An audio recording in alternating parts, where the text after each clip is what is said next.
Now I'm at the point whereby I can plan because I'm pretty sure I'm going to feel okay because that's what the previous days have told me. Yes. So for me, that's amazing.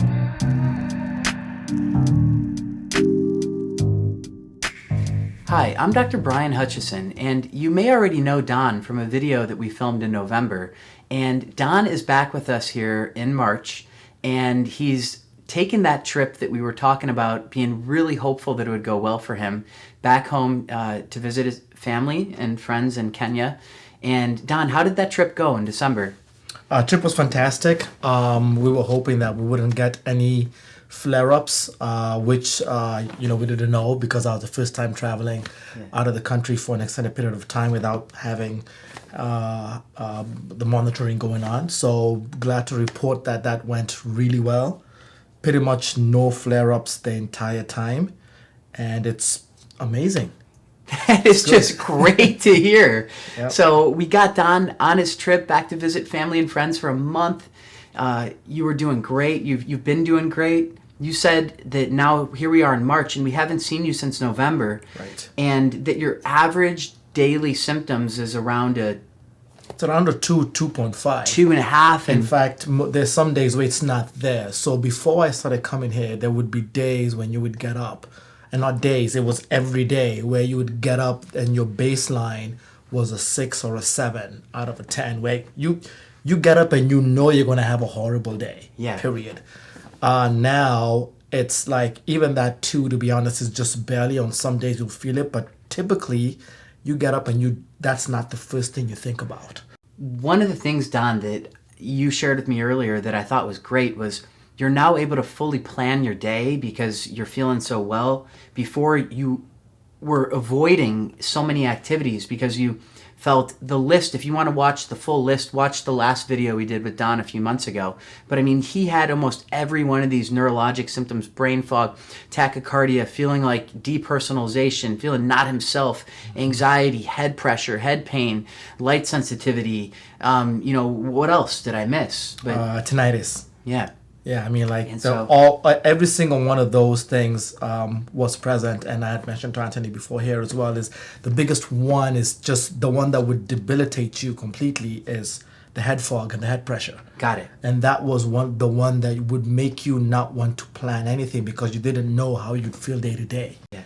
Now I'm at the point whereby I can plan because I'm pretty sure I'm going to feel okay because that's what the previous days have told me. Yes. So for me, that's amazing.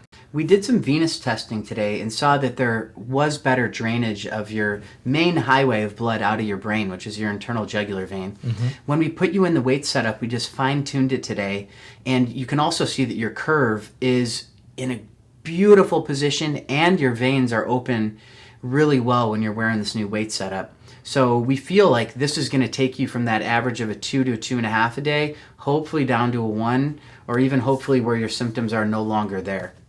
In just a little bit, Don, you and I are going to head over to the gym as well. Yes. And we're going to show you, because of that rounded position of being a computer whiz and also being a computer professional over 10, 20 years, it's just produced some shortening of your pectoral muscles, and also the lower neck was too far forward.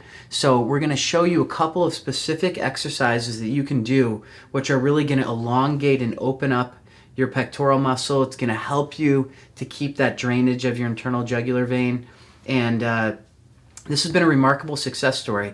I just want to reiterate that, Don, one of the most important things we found on your initial consult was that there was C0, C1 instability, and the skull was resting posteriorly on C1. There was no space. And as we've taken repeat imaging, what have we seen happen there, Don? We've seen the spacing increase. Yes. Whereby it's not completely resting on there. Even my untrained eyes could see and say, there's a big difference. A big difference there. Right. So with your case, you've treated exclusively with us with working on your curve. I think we've seen you maybe 5 or 6 visits over the course of 8 or 10 months, and you haven't had to get any injections to treat those ligaments. And you also got to avoid having to go into a surgeon's office, which I do have great respect and admiration and do send people to surgery when they need it. But this is a great case at how an amount of cervicocranial or C0, C1 instability was treated effectively with curve correction exclusively, and you've now been several months with your symptoms from reaching 10 regularly and an average daily amount of 7.5 down to an average daily amount of 2 to 2.5 without getting regular care, reducing the amount of maintenance work you need to do. And so this is just a miraculous recovery, and we're just grateful to be part of it. Yeah, I'm glad. So good. Yeah. Thanks again, Don. Thank We you. look forward to staying friends and Yep. staying in touch. No doubt. Good.